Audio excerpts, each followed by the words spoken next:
16ನೇ ಶತಮಾನದಲ್ಲಿ ರಾಘವೇಂದ್ರ ಸ್ವಾಮಿಗಳವರ ಸಮಕಾಲಿಕರು.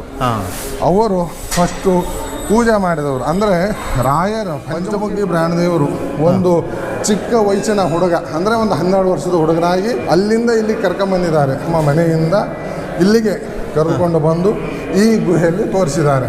ಇಲ್ಲಿ ರಾಘವೇಂದ್ರ ಸ್ವಾಮಿಗಳವರು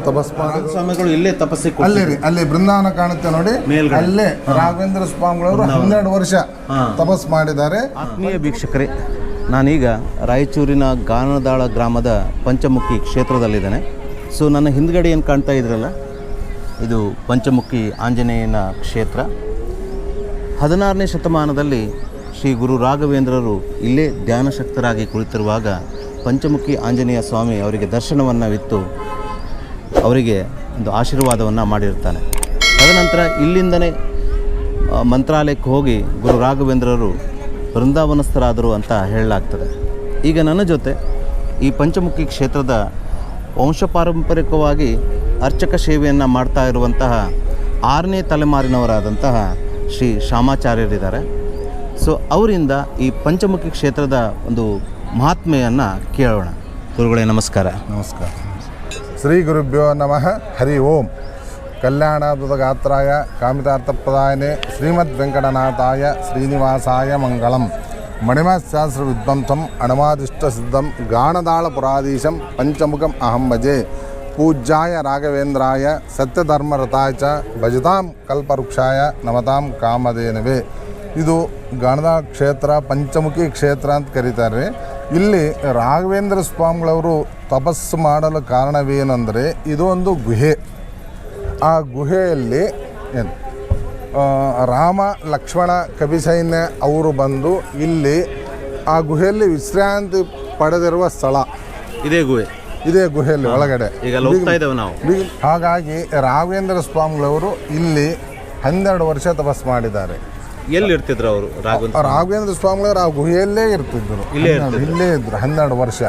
ಅಂದರೆ ರಾಘವೇಂದ್ರ ಸ್ವಾಮಿಗಳವರು ಆಶ್ರಮ ತಗೊಂಡು ಅಲ್ಲಿ ತಮಿಳ್ನಾಡಲ್ಲಿ ಹುಟ್ಟಿ ತಮಿಳ್ನಾಡಲ್ಲಿ ಬೆಳೆದು ತಮಿಳ್ನಾಡಲ್ಲಿ ಆಶ್ರಮ ಆಗಿ ಸಂಚಾರ ಮಾಡ್ತಾ ಬಂದು ಏನು ಭಿಕ್ಷಾಲಿ ಕ್ಷೇತ್ರದಲ್ಲಿ ಅಲ್ಲಿ ಕೆಲವು ದಿವಸ ಚಾತುರ್ಮಾಸ ಸಂಕಲ್ಪ ಮಾಡಿ ಮತ್ತು ಪಂಚಮುಖಿ ಕ್ಷೇತ್ರದಲ್ಲಿ ಅಂದರೆ ಈ ಗಣದ ಕ್ಷೇತ್ರದಲ್ಲಿ ಬಂದು ಪಂಚಮುಖಿ ಆಂಜನೇಯ ಸ್ವಾಮಿ ದರ್ಶನ ಪಡೆದಿದ್ದಾರೆ. ರಾಘವೇಂದ್ರ ಸ್ವಾಮಿಗಳವರು 12 ವರ್ಷ ಇಲ್ಲಿ ತಪಸ್ಸು ಮಾಡಿದ್ದಾರೆ. ತಪಸ್ಸು ಮಾಡಿದ್ರಿಂದ ಪಂಚಮುಖಿ ಪ್ರಾಣದೇವರು ರಾಘವೇಂದ್ರ ಸ್ವಾಮಿಗಳವರಿಗೆ ದರ್ಶನ ಕೊಟ್ಟಿದ್ದಾರೆ. ಇಲ್ಲಿ ಪಂಚಮುಖಿ ಪ್ರಾಣದೇವರು ಮತ್ತು ರಾಘವೇಂದ್ರ ಸ್ವಾಮಿಗಳವರ ಗುರುಗಳು ತಿರುಪತಿ ವೆಂಕಟರಮಣ ಸ್ವಾಮಿ, ಕೊಲ್ಲಾಪುರ ಮಹಾಲಕ್ಷ್ಮೀ ದೇವಿ, ಕೂರ್ಮಾವತಾರ ಇವರೆಲ್ಲರೂ ರಾಘವೇಂದ್ರ ಸ್ವಾಮಿಗಳವರಿಗೆ ದರ್ಶನ ಕೊಡ್ತಾರೆ. ಹಾಗಾಗಿ ಇದೊಂದು ಗುಹೆ ರೀ, ಪವಿತ್ರವಾದ ಕ್ಷೇತ್ರ. ಇಲ್ಲಿ ದೇವತೆಗಳು ಸಂಚಾರ ಮಾಡಿರುವ ಸ್ಥಳ ಎಂದು ನಮ್ಮ ಹಿರಿಯವರು ಕರಿತಾ ಇದ್ದಾರೆ. ನೀವೀಗ 6ನೇ ತಲೆಮಾರಿನವರು? ಹೌದ್ರಿ. ಮೊದಲೇ ತಲೆಮಾರಿನವರು ಯಾರಾಗಿದ್ರು? ಮೊದಲೇ ತಲೆಮಾರಿನವರು ಅನಂತಾಚಾರ್ಯ ಅಂತ ನಮ್ಮ ಹಿರಿಯರು. 16ನೇ ಶತಮಾನದಲ್ಲಿ ರಾಘವೇಂದ್ರ ಸ್ವಾಮಿಗಳವರ ಸಮಕಾಲಿಕರು. ಅವರು ಫಸ್ಟು ಪೂಜೆ ಮಾಡಿದವರು ಅಂದರೆ ರಾಯರ ಪಂಚಮುಖಿ ಪ್ರಾಣದೇವರು ಅನಂತಾಚಾರ್ಯ ಅವರಿಗೆ ಹೇಳಿ ಇಲ್ಲಿ ರಾಯರು ತಪಸ್ಸು ಮಾಡಿದ್ದಾರೆ, ನಾವೆಲ್ಲ ದರ್ಶನ ಕೊಟ್ಟಿವಿ, ನೀವು ಬಂದು ಪೂಜೆ ಮಾಡಿ ಅಂತ ಹೇಳಿದ್ದಾರೆ. ಪಂಚಮುಖಿ ಪ್ರಾಣದೇವರು ಹೇಳಿದ್ರು. ಪಂಚಮುಖಿ ಪ್ರಾಣದೇವರು ಅವಾಗಿನಿಂದ ಪ್ರಸಿದ್ಧಿ ಪಡಿತಲ್ಲಿ ಅವರು ನೋಡ್ರಿ ಗುಹೆ ಅರಣ್ಯ ಇಲ್ಲಿ ಯಾವುದೋ ಎಲ್ಲಿ ಏನಂತ ಗೊತ್ತಾಗಲ್ಲ, ತಾವು ಬಂದು ತೋರಿಸಿದ್ರೆ ನಾನು ಪೂಜೆ ಮಾಡ್ತೇನೆ ಅಂತ ಹೇಳಿದ್ದಾರೆ ನಮ್ಮ ಹಿರಿಯರು ಅನಂತಾಚಾರ್ಯ. ಅವರು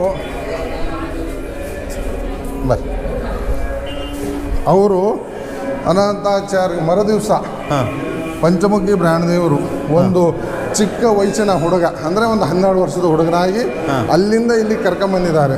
ನಮ್ಮ ಮನೆಯಿಂದ ಇಲ್ಲಿಗೆ ಕರೆದುಕೊಂಡು ಬಂದು ಈ ಗುಹೆಯಲ್ಲಿ ತೋರಿಸಿದ್ದಾರೆ. ಇಲ್ಲಿ ರಾಘವೇಂದ್ರ ಸ್ವಾಮಿಗಳವರು ತಪಸ್ಸು ಮಾಡಿರೋದು, ಪಂಚಮುಖಿ ಪ್ರಾಣದೇವರು ದರ್ಶನ ಕೊಟ್ಟಿರೋದು, ಮೇಲೆ ಲಕ್ಷ್ಮೀ ವೆಂಕಟರಮಣ ಸ್ವಾಮಿ ದರ್ಶನ ಕೊಟ್ಟಿರೋದು ಮತ್ತು ಕೂರ್ಮ ಅವತಾರ ಇವರೆಲ್ಲ ದರ್ಶನ ಕೊಟ್ಟಿದ್ದಾರೆ. ಹಾಗಾಗಿ ನೀವು ಪ್ರತಿನಿತ್ಯ ಪೂಜೆ ಮಾಡಿ ಅಂತ ಅನಂತಾಚಾರ್ಯ ಅವರಿಗೆ ಪಂಚಮುಖಿ ಪ್ರಾಣದೇವರು ಹೇಳಿ ಅದೃಶ್ಯರಾಗಿದ್ದಾರೆ. ಅಂದಿನಿಂದ ಪೂಜಾ ಪ್ರಾರಂಭ ಆಗಿದೆ.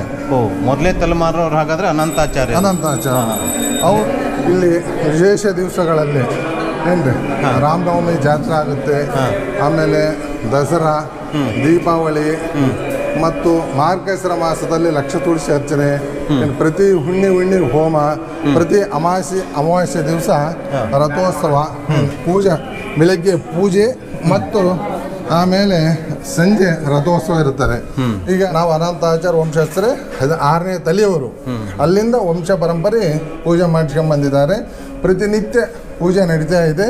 ನಾವು ಪೂಜೆ ಮಾಡೋ ಕಾಲಕ್ಕೆ ಬರೀ ಪಾದ ಒಂದೇ ಕಾಣಿಸೋದ್ರಿ, ಕೆಳಗಡೆ ಪಾದ ಲೈನಿಂಗ್ ಕಾಣುತ್ತೆ ನೋಡಿ, ಪಾದ ಈ ಕಡೆ ಮೊಣಕಾಲು, ಈ ಸೈಡ್ ಬಾಲ, ಮೇಲ್ಗಡೆ ಕೈ, ಮೇಲೆ 5 ಕಡೆ ಗಂಧ, ಅಕ್ಷಂತೆ, ನಾಮ, ತುಳಸಿ, ಹೂ ಹಾಕಿರೋದು 5 ಮುಖಗಳು, ಪಂಚಮುಖಗಳು.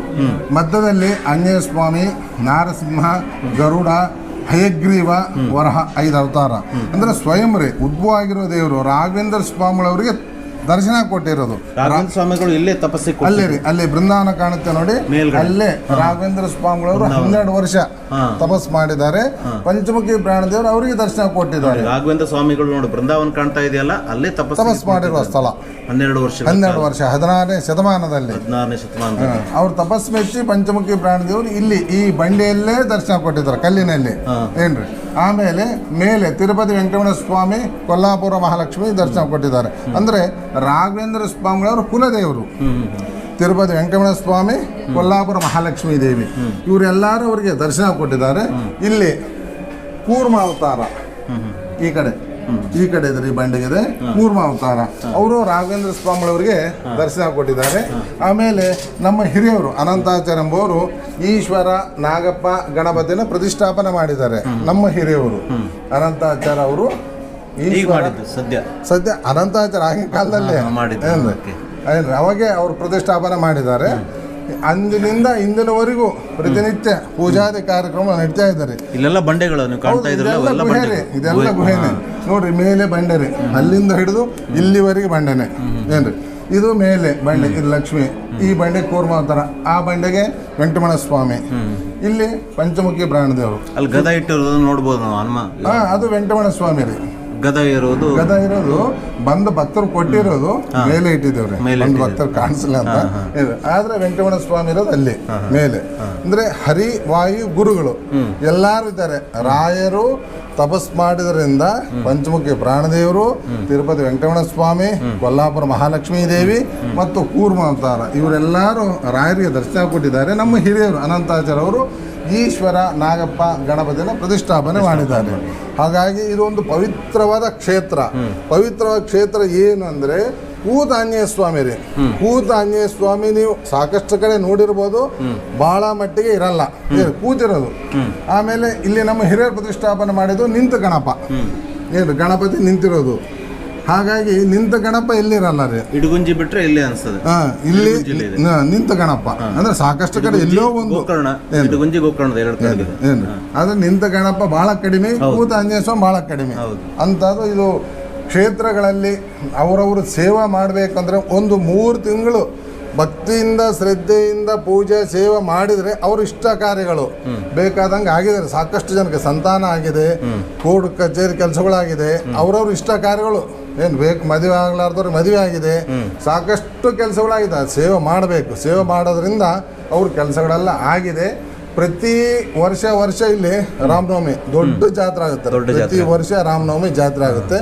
ಮತ್ತು ಮಾರ್ಗಶಿರ ಮಾಸದಲ್ಲಿ ಲಕ್ಷ ತುಳಸಿ ಅರ್ಚನೆ ಆಗುತ್ತಾರೆ. ಒಂದು 7 ದಿವಸದಲ್ಲಿ ಲಕ್ಷ ತುಳಸಿ ಅರ್ಚನೆ ಮತ್ತು ಹೋಮ. ಅವತ್ತಿನ ದಿವಸ ವಿಷ್ಣು ಸಹಸ್ರನಾಮ ಹೋಮ ಹುಣ್ಣಿಮೆ ದಿವಸ ಮಾಡ್ತಾರೆ. ಪ್ರತಿ ಹುಣ್ಣಿಮೆನೂ ಇಲ್ಲಿ ಹೋಮ ಮಾಡ್ತಾರೆ. ಪ್ರತಿ ಅಮಾವಾಸ್ಯೆ ದಿವಸ ಸಹಿತ ಭಾಳ ಜನ ಬರ್ತಾರೆ. ಬಂದು ಇಲ್ಲಿ ಬೆಳಿಗ್ಗೆ ಪೂಜಾ ಮತ್ತು ತೀರ್ಥ ಪ್ರಸಾದ ಬಂದು ಭಕ್ತರಿಗೆಲ್ಲ ದೊನ್ನೆಯಲ್ಲಿ ಪ್ರಸಾದ ಕೊಡ್ತೀವಿ. ಮತ್ತು ನಮ್ಮವ್ರಿಗೆಲ್ಲ ಪ್ರಸಾದ ಕಾರ್ಯಕ್ರಮ ಎಲ್ಲರಿಗೂ ಇರುತ್ತೆ. ದರ್ಶನ ಸಮಯ ಯಾವಾಗ? ದರ್ಶನ ಸಮಯ ನೋಡ್ರಿ, ಪ್ರತಿನಿತ್ಯ ಬೆಳಿಗ್ಗೆ 6 ಗಂಟೆಯಿಂದ ಹಿಡಿದು ಸಾಯಂಕಾಲ 7:30ವರೆಗೂ ಇರುತ್ತಾರೆ. ಮಧ್ಯಾಹ್ನ ಬ್ರೇಕ್ ಏನಿರಲ್ಲ. ಬೆಳಿಗ್ಗೆ 6 ಗಂಟೆಯಿಂದ ಹಿಡಿದು ಸಂಜೆ 7:30 ತನಕ ದರ್ಶನದ ವ್ಯವಸ್ಥೆ ಇರುತ್ತೆ. ನಮ್ಮ ತಂದೆಯವರು ಸರ್ ಭೀಮಾಚಾರ್ ಅಂತ ಏನ್ರಿ, ನಮ್ಮ ತಂದೆಯವರು ಭೀಮಾಚಾರ್. ಇದು ಪಂಚಮುಖಿ ಪ್ರಾಣ, ಪಾದ, ಮೊಣಕಾಲು, ಬಾಲ, ಕೈ, ಮೇಲೆ 5 ಮುಖಗಳು. ಅಲಂಕಾರ ಮಾಡದೇ ಇದ್ದ ಅಲಂಕಾರ ಸ್ವಯಂ ಒರಿಜಿನಲ್. ಈಗ ಹೂವೆಲ್ಲ ಹಾಕಿದ್ದಾರೆ. ಹೂ ಹಾಕಿದ್ದಾರೆ. ಅಷ್ಟೇ. ಇಲ್ಲಿ ನೋಡಿ ವೆಂಕಟರಮಣ ಸ್ವಾಮಿ, ಲಕ್ಷ್ಮೀ ದೇವಿ, ಈ ಕಡೆ ಕೂರ್ಮ ಅವತಾರ ಇದೆ. ಆಮೇಲೆ ಶೇಷ ದೇವರು, ರುದ್ರದೇವರು, ಗಣಪ. ಇದು ಉತ್ಸವ ಮೂರ್ತಿ. ಅಮಾವಾಸ್ಯೆ ದಿವಸ ಇದೇ ಉತ್ಸವ ಮೂರ್ತಿ ರಥದಲ್ಲಿ ಕೂಡಿಸೋದು ಪ್ರತಿ ಅಮಾವಾಸ್ಯೆ ದಿವಸ. ಇಲ್ಲಿ ಪಂಚಮುಖಿ ಪ್ರಾಣದೇವರು ಸಂಚಾರ ಮಾಡುವ ಪುಷ್ಪಕ ವಿಮಾನ ಇದೆ. ಅಂದ್ರೆ ಹಿಂದ್ಗಡೆ ಇದೆ, ಹಿಂದ್ಗಡೆ ಹಿಂದ್ಗಡೆ ಇದೆ. ನಾವು ಅಲ್ಲಿ ಹೋಗಿ ನೋಡ್ಬೋದು.